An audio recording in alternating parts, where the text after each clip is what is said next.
Welcome back to the McCann Dogs Podcast, Season 2, Episode 3. And in today's show, we are talking about the changing seasons and a couple of fun things I have for you guys. On today's call, it's myself, Instructor Shannon, and also Instructor Steve. What's happening, Instructor Steve? What's happening, everybody? How is everybody doing today on the podcast fun? This is exciting. Yeah. Now, if you've watched our YouTube channel, I'm sure you've seen Instructor Steve on there. If you've been in classes at McCann Dogs, I'm sure you've seen Instructor Steve there. And so it's nice to bring Steve into the podcast, and we'll see how things go. This is also our first. We publish a video podcast as well. Hello to our YouTube audience. But this is our first time with a live caller. So we're excited. Go ahead, caller. I can't. I'm looking forward to saying that. Yeah, well, and I want to say long-time listeners, first-time callers at this point. So also true. So I thought this was a good topic for the three of us to talk about. The title of this podcast, Spring is Sprung, and new dog owners need to consider these factors. And, we see this, Shannon, so often with new puppy owners or new dog owners that get a dog over the course of the winter, and spring rolls around and they think, all of my hard work has been undone. And being mindful of some of the things we're going to talk about today are going to help you to be successful with your young dog in training, your puppy who's becoming an adolescent dog. And the first one, and probably the most obvious when it comes to spring, is the fact that the environment is changing and the challenges change for your dog. Let's talk about that for just a minute. Yeah, quite massively. And I always try to think of this from the dog's perspective. And the first thing that's going to change and stick out for them is the new smells with everything. And of course, with snow melting, there's a lot of moisture, so smell carries differently. Whether you have a baby puppy or you have a young dog or you have an older dog that's just coming back into spring again, keep in mind that there's going to be a huge difference for those dogs. So you'll need to buckle down and do a little bit of reminding and training for them. That's always a good idea to help.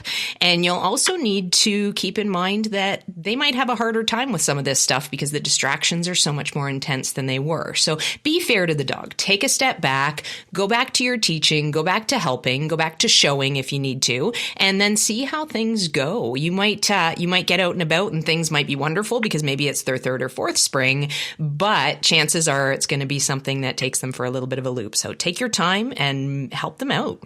Yeah, and be aware, you might have gotten a puppy in the wintertime. That's the case for Kayla and I. We have a little euchre at home, and she has never seen the spring. She has never, it was snowy when she was born, and this is her first time to see, the flowers and the animals. Critters. There's sure. Critters everywhere now. Absolutely. A lot more challenges, and the whole world has gotten a lot more exciting. Yeah, definitely.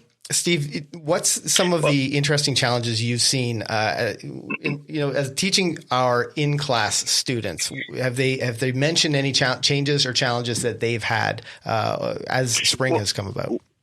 Well, yeah, Shannon mentioned keeping in mind things from the dog's perspective, and that's always my top of mind and something that I try to encourage my students to do, because even in this nicer weather, we don't realize that maybe all of a sudden we are going to a part of the park or the neighborhood or whatever it is that they've never been because it's nicer and we can stay out longer and we're not freezing cold and bundled up. So we often don't even realize that the changes that we're putting on them. So that's a big thing to keep in mind. And that's something that I encourage my in-class students to do is, let the dog dictate where you go. And, if the dog is struggling, don't keep continuing that way. Make it easier, change it, change something that kind of help them move along and be successful. I think that's a really important point and something that, we may not be, we need to be pretty self-aware, but we're likely wanting to go on longer walks with our dogs. And for a lot of dogs, that's not the right choice. No, it's definitely not. Well, I was going to say absolutely. We are more prone to staying outside because we have been cooped up with the busy puppy, and all of a sudden we get a nice warm day and we think, we'll just go for a long walk, and that can be not the best idea right then. Shannon, when we often talk about taking a step back in our training and how important that is, I love the fact that you often talk about having a training journal.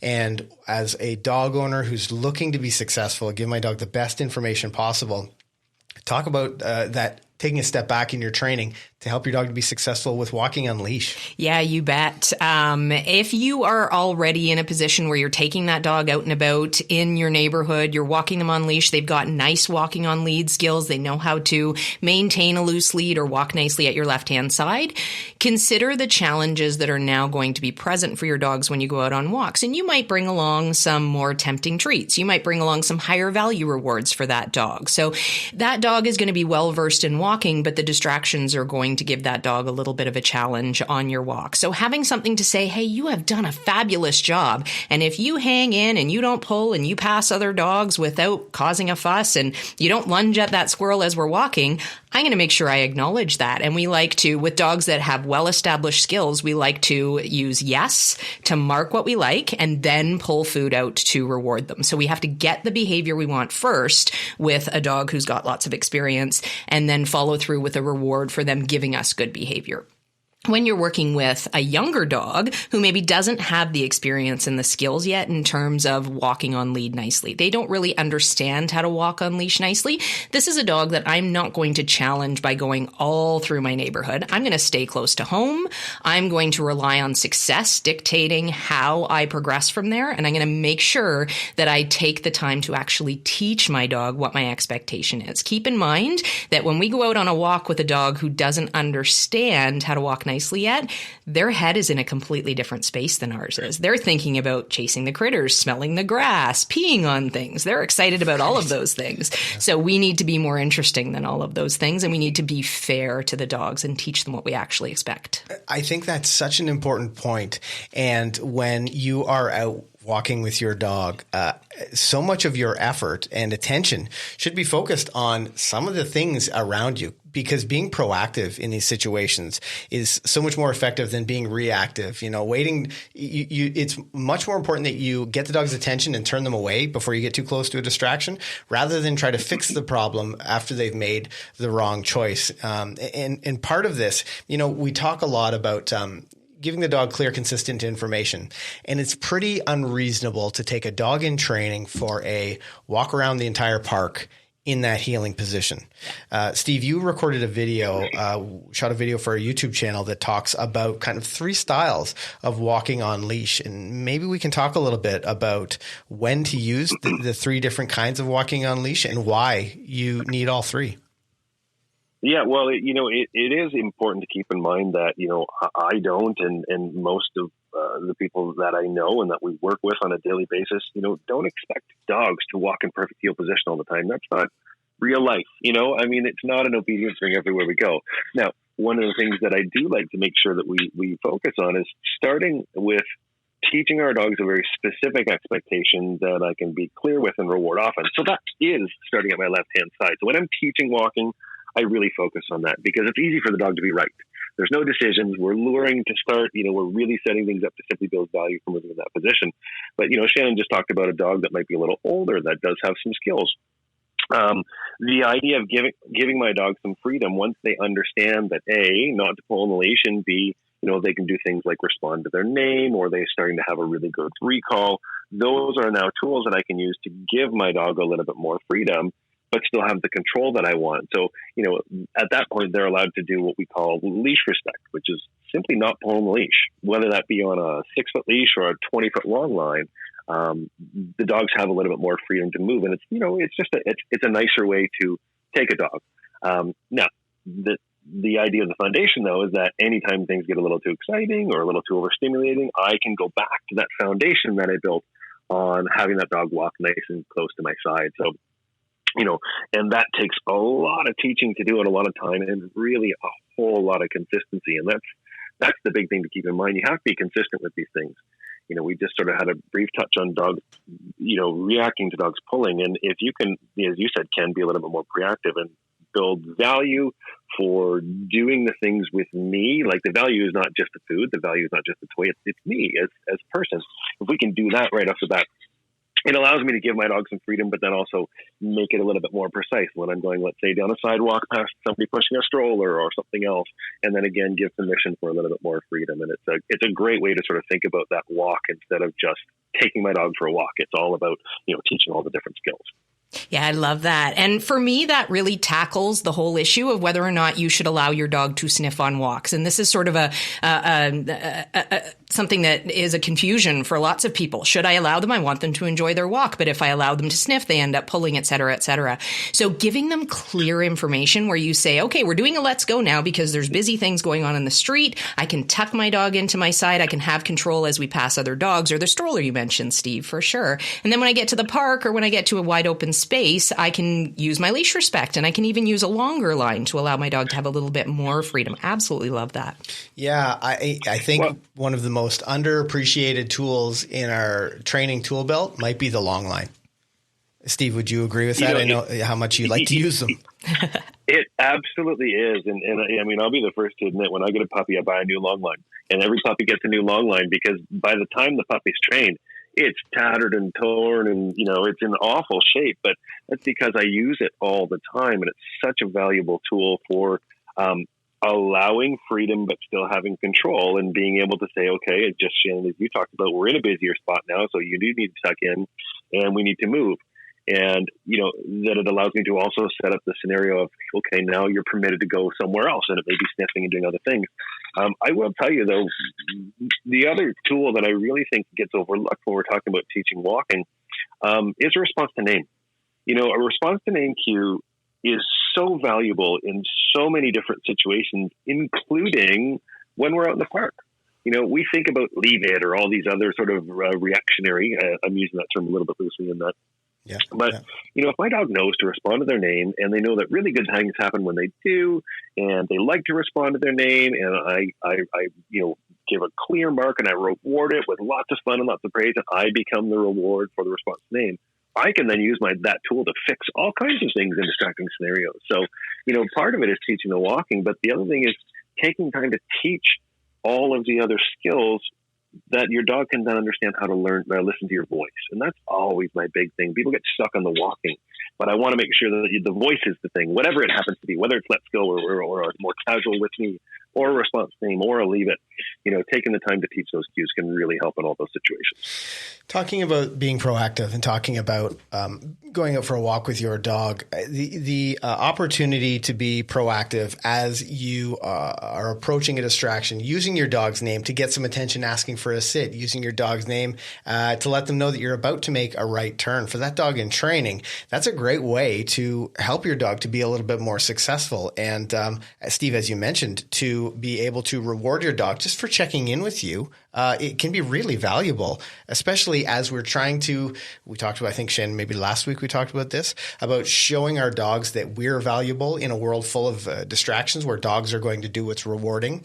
Why not take every opportunity that we can to reinforce that understanding that we do provide value in a variety of situations? Oh, huge. It's probably the most important thing that we can do with our dogs is let them know that we are worth listening to, that we have great things. And if they ignore those squirrels, wonderful things happen. And of course, we're going to get to the squirrel phase, but we have to start somewhere. We can't start by letting them think that chasing the squirrels is the right direction to go. We want to start teaching skills in a nice, quiet environment and then get to the point where they can tackle Sprung, no problem. But they definitely need some training and some instruction in a bit of a quieter situation first. One of the things we haven't mentioned yet, we should talk about now, because I know it's something that is presenting a challenge for all dog owners in our area. Now, I don't know where you might be listening to this podcast from, where you live, but ticks are a real problem for us. And they seem to be everywhere, and it seems to be getting worse every single year. Let's maybe talk for a couple of minutes about ticks and why dog owners need to be so aware of this parasite. Yeah, I would say in about the last decade or so, as our climate has shifted a little bit, ticks have become a really big deal in this area. They've been in other areas, of course, for a long, long time, but they're fairly new to this area of Ontario. So we're learning quite a bit about them. They are quite the force. They can come with all sorts of nasty diseases that will transfer both to humans and dogs, all sorts of parasitic problems there. There's also lice and fleas to deal with, and spring is the time for all these things to sort of come out. So it's a good opportunity to talk to your vet about the different options in terms of preventatives, or to start learning about things that are maybe a little bit less toxic if you wanted to stay a bit more natural. There are some options there as well, but some of them are less effective than others. So you'll really want to do your research and your homework with that. But, oh, yeah, the ticks. Where would, for people who might not know where ticks would be found, where do they need to be aware of them? Yeah, you bet. So ticks are not like fleas. Ticks will actually crawl onto their hosts. So they tend to hang around on low-hanging branches and bushes, etc., so that when deers walk by on a deer path, as an example, they would just reach out and grip and then transfer onto the host from there. Fleas will actually jump, so you have a lot less opportunity to get out of the way of fleas, but they also tend to be a little bit less frightening in terms of the horrid diseases they can pass along. So with ticks, I think a really good idea for us humans is to wear light clothing when we're out in the bush.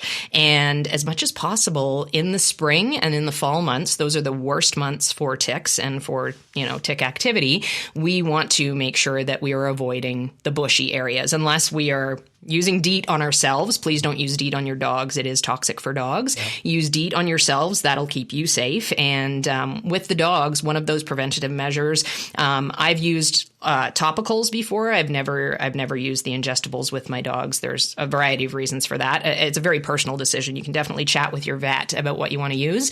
And I find that they're probably 85% effective in terms of how many ticks I still find on my dogs using the topicals, using the chemical topicals. So in addition to those, I will also, I'll use an icaridin spray with my own dogs. Very safe for dogs. It's actually safe for children as well, which DEET is not. Children under 12 should never be exposed to DEET. And that'll say that on the can as well. So using an icaridin spray, which is a reasonably new to market product, but the information behind it is really nice natural product, and it just repels the ticks? It does. And I find that the combination for my own dogs, I've used that combination of both the topical and the icaridin spray when we go out on walks. And on average, we probably have 2 to 3 ticks per season in the last few years. And I do tend to do a lot of ravine and bush, so I'm confident that that's working for me and my dogs. You have to, do your research and do your homework on the different options. Find something that you really do feel comfortable with. And then there's also all sorts of ways that you can check for ticks and brush your dogs out to make sure that they're not carrying home ticks and then the ticks are not embedding. So I like to start at the car with a lint roller. When I first get back to the car, I'll just quickly run a lint roller over my dogs to catch any of the loose ticks that might be crawling on them. I usually will pick up a couple when I'm doing that, especially the small ones, if I've been in the bush for a really long time. And then when I get home, I do a lot of back brushing so that I can see clear through to the skin. You can usually see them. They do move fairly slowly. They're not swift moving creatures at all. Fleas are much, much harder to see in the coat, but ticks tend to be a little bit easier to spot if you know what to look for. Steve, you have an Irish Wolfhound. I'm sure the process of a tick check must take a good hour. 2? Yeah, there's a little bit of real estate there to go over, that's for sure. But it's definitely worth doing. I do the same as Shannon, a quick lint roller before getting in the van, and then we do a good brush. Thankfully, the wolfhounds are quite comfortable being handled and lying on their sides, and they think it's a bit of a spa day when we go over them. So it's not too bad at all. The obscure parts of the body are the tricky parts. Make sure that you're checking in the lips, you're checking in between the toes. There's all sorts of areas that those critters like to go and hide in. And any crevice in your dog, you actually have a really good video, Ken, of doing a thorough tick check. That's a good one for people to check out. Having a systematic approach, I think, is really important. And going from the tip of their nose to the tip of their tail, that way you don't miss anything. But you're absolutely, you want to be very aware of the spots that Shannon mentioned, but under their ears, in their armpits. These are the places where ticks can hide, and they can make your dog quite sick. So you definitely want to build in that 10-minute tick check into whatever time you've allotted for your dog walk. It's that important. And, you just want to be conscious of that kind of thing. Something, another skill that's important to have. And I was just thinking about this. I was remembering back to taking Deegan for walks this time of year, my black lab, and a water loving dog. She would splish and splash around and go in the mud, but having a nice weight at the door, a weight at the, maybe at your front mat or something like that is a really beneficial skill. And I think as we talk about it, I'm talking about it, I'm thinking maybe this would be a good YouTube video, is teaching someone how to do that. Because when you first bring your dog home, sometimes they're soaking wet or they're covered in mess. Maybe we can talk about the value of a weight, big picture, the value of a weight, Shannon, and why it might be so good for when you bring them home and they're covered in mud. Definitely. Actually, a weight on both sides of the door is going to serve you so well. So both when you're leaving, when you're letting them out of the car, and when you're coming back home, we want to be able to easily adapt that situation to our needs. And we don't always want to open the door and let our dogs rush right in all muddy and shaking all over the couch. So that's definitely a great idea, is to teach your dog to be responsive around that front door, whether you're inside or outside of it. Practicing things like Steve mentioned, response to name, so important to be able to get your dog's attention in any situation. Working on handling skills in those situations, both when they're excited to go out, where you need to hook up equipment, etc., and when they're excited to get back home. It's so good to have rehearsed the idea of them being calm as you towel off their feet, as you brush through their coat, as you do all of the things that you might want to do before letting them free and loose in the house. We don't all have mud rooms. That's definitely on the list for my next home. Yes. Yeah. You mentioned handling skills. I would say that is probably one of the most overlooked skills for the average dog owner. Just doesn't realize the value until you absolutely need it. The amount of people who struggle with nail trimming or even some with grooming, certainly wiping their dog's feet. Steve, I know that you do a lot of this kind of stuff, not only in classes teaching it, but with your own dogs. And it's got to have been a beneficial skill when it's with a great big Irish wolfhound. Yeah, well, anytime, you can practice these sorts of things and having your hands on your dogs, having your dogs very accepting of it. And I'll qualify that. They don't have to like it, but we want them to accept it and we want them to be comfortable with it as best they possibly can. So anytime you can take the opportunity to practice it, it's so important. And talk about weights. I also, make sure that not only do I focus on household doors, but car doors or, other places in life. When I open the back of the van, I don't want dogs just bolting out. So we work a weight in those situations.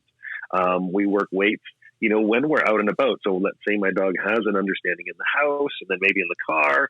I'll work some weights before I give them permission to go run wherever we happen to be going. So that particular skill is reinforced in as many different scenarios as possible. And then to couple that with handling paws. So yesterday when I was out for a walk, both dogs the little dogs got a little hot and they both flopped in the creek and they were soaking wet and muddy and gross. So yeah, there was a towel off before they went back in the van.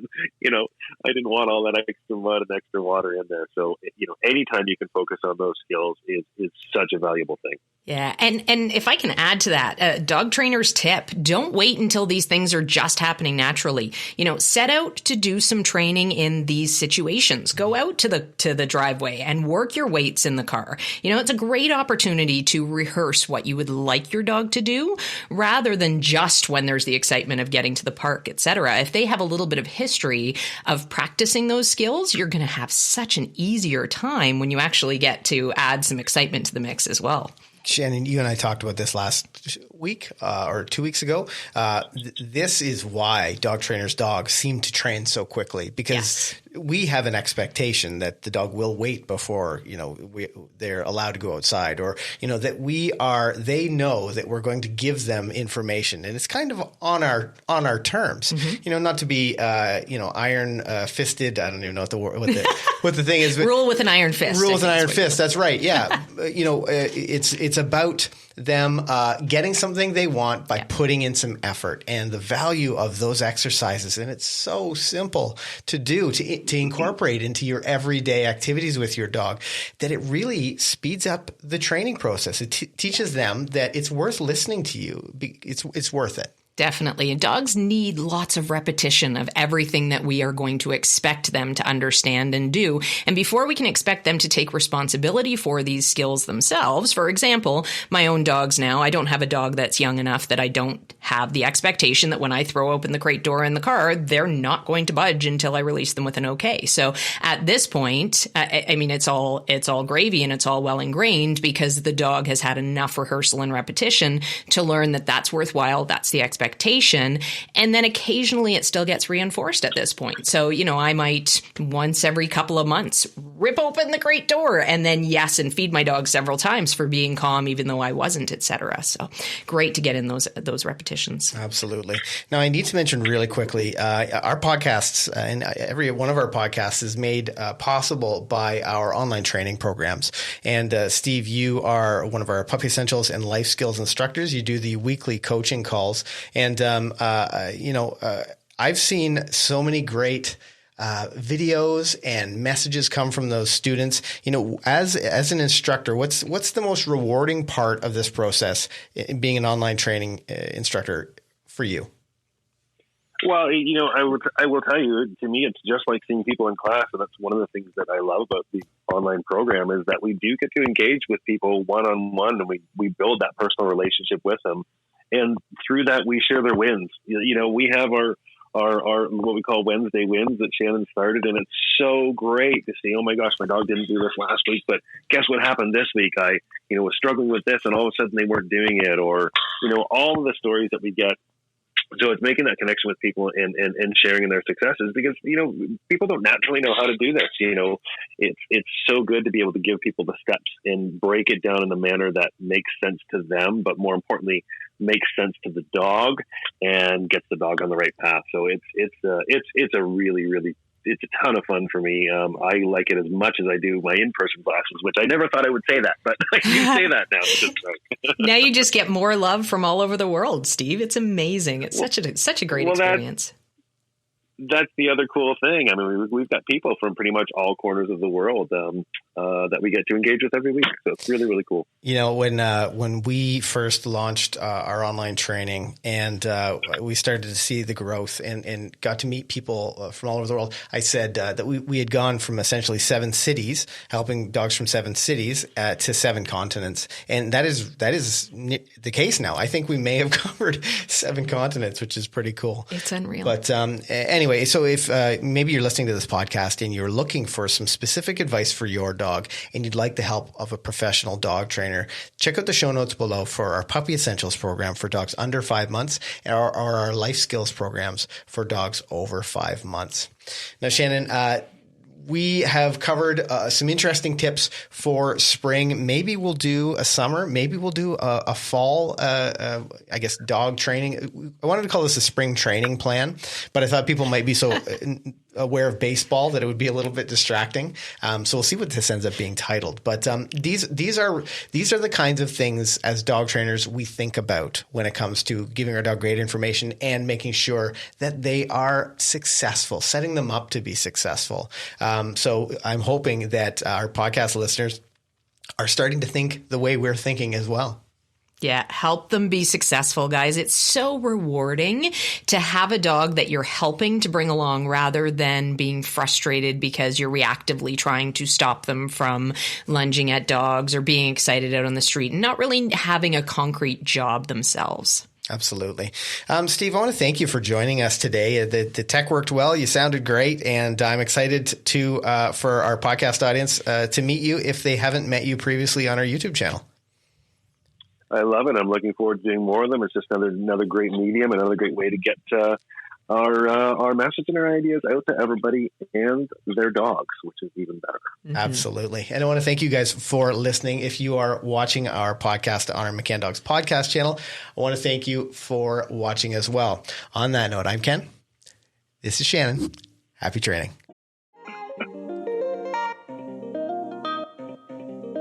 I hope you enjoyed this episode of the McCann Dogs podcast. And if you'd like some more training resources, be sure to check us out on YouTube, Instagram, and Facebook at McCann Dogs. And if you'd like to train with us online, be sure to check out the show notes below for our My Dog Can online training program, where we know in just a few weeks your dog will become a well-behaved family member. Until then, happy training.